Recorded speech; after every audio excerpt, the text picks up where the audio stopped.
നമസ്കാരം.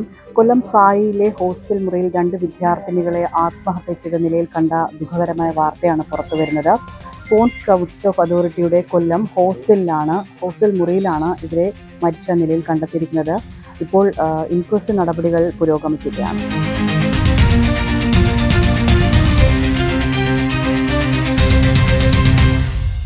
ഇന്നലെ രാത്രി 2 മണിവരെ ഇവരെ ഹോസ്റ്റലിൽ തന്നെ കണ്ടതായി സഹപാഠികൾ പറയുന്നുണ്ട്. എന്നാൽ 5 മണിക്ക് ശേഷം വാർഡനും മറ്റ് സഹപാഠികളും പ്രാക്ടീസിനായി ഇവരെ വിളിക്കാനായി ചെന്നപ്പോഴാണ് കതക് തുറക്കാത്തൊരു സാഹചര്യമുണ്ടായത്. പിന്നീട് കതക് ബലമായി തള്ളി തുറന്നപ്പോഴാണ് ഇവരെ മരിച്ച നിലയിൽ കണ്ടെത്തിയിരിക്കുന്നത്.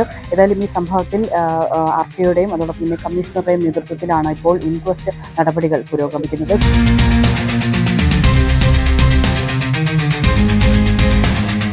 സഹപാഠികൾ പറയുന്നത് പ്രകാരം ഇന്നലെ ഇവർ മത്സരത്തിൽ പങ്കെടുത്തതിന് ശേഷം ഇവിടെ വളരെ സന്തോഷത്തോടു കൂടിയിട്ടാണ് കൂട്ടുകാരോടൊക്കെ തന്നെ പെരുമാറിയതും ഒക്കെ ഇടപഴകിയതുമൊക്കെ. വീട്ടിലേക്ക് തന്നെ 2-3 തവണ വീട്ടിലേക്ക് വിളിച്ചിട്ടുണ്ടായിരുന്നു. തിരുവനന്തപുരം സ്വദേശിയായിട്ടുള്ള വൈഷ്ണവി, കോഴിക്കോട് സ്വദേശിയുള്ള സാന്ദ്ര എന്നിവരാണ് മരിച്ച നിലയിൽ ഇന്ന് രാവിലെയോടുകൂടി കണ്ടെത്തിയത്.